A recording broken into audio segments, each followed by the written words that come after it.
3 years ago, when President Obama's opponent said that Russia was our chief geopolitical rival, President Obama chuckled, said the 1980s called and they want their foreign policy back. Well, now the 1930s are calling President Obama and they want their foreign policy back. Yesterday was the anniversary of Munich.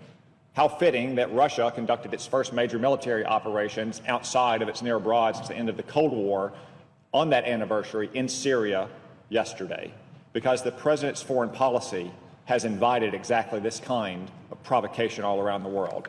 President Obama and Secretary Kerry keep saying that they don't know what Russian intentions are. They don't know what Russia's goals are in the region.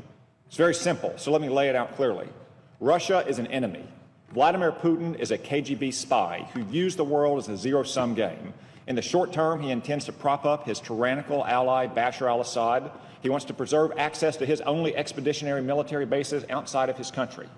In the medium term, he wants to either preserve Assad or he wants to replace him with a like-minded ally. He wants to diminish U.S. power and prestige in the region. He wants to establish Russia as the main Middle East power broker, and he wants to divert attention from his continued occupation of Ukraine. And in the long term, he sees an opportunity to divide the EU and divide NATO at lower risk than it would take to conduct military operations against countries like Estonia or Latvia. If Europeans are going to be divided because of a refugee crisis of a few 100,000, imagine what could happen when Vladimir Putin turns up the heat in Syria and drives hundreds of thousands of more of those refugees into Europe. How has this come to pass? Why would he think he can get away with all this? Because of the unending series of concessions and appeasement of Barack Obama towards Vladimir Putin. Before he was even elected to office in 2008, when Vladimir Putin invaded Georgia, Barack Obama, then a candidate, called for Georgia to exercise restraint while they were under an invasion.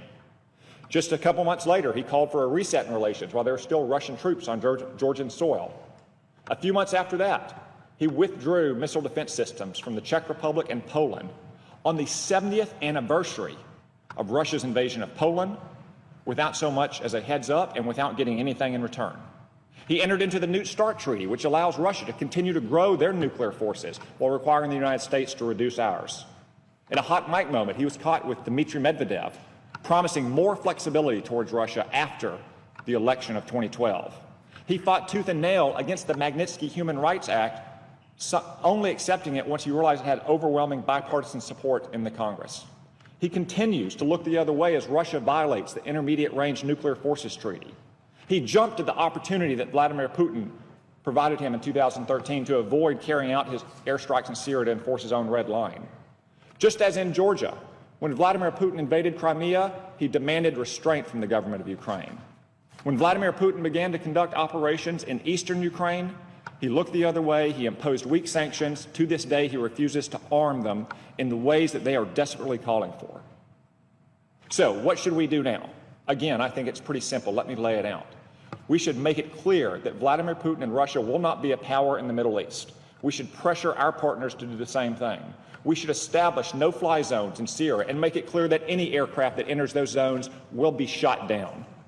We should make it clear that we will fly where we want and when we want, that any aircraft in Syria, or for that matter in the vicinity of a NATO country that turns off its transponders, will be shot down as a menace to civil aviation and to our allies. We should ramp up our airstrikes in Syria against our enemies like the Islamic State.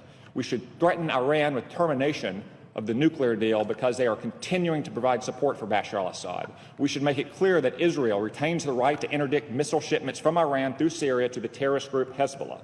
And let's not forget about Ukraine and Europe. We should arm Ukrainian forces. We should give them the intelligence they need on Russian forces and rebels that are massing on their border. We should enhance sanctions by expanding them across all sectors. We should move troops to base them, at least temporarily, if not permanently, on our eastern NATO flank in places like Estonia and Latvia. Some say these responses will be provocative, but where will Putin's provocations end? What's really provocative is American weakness. Putin is humiliating the United States. If we don't draw a line now and enforce it, it will not be a choice between humiliation or war. It will be a choice between humiliation and war. I yield the floor.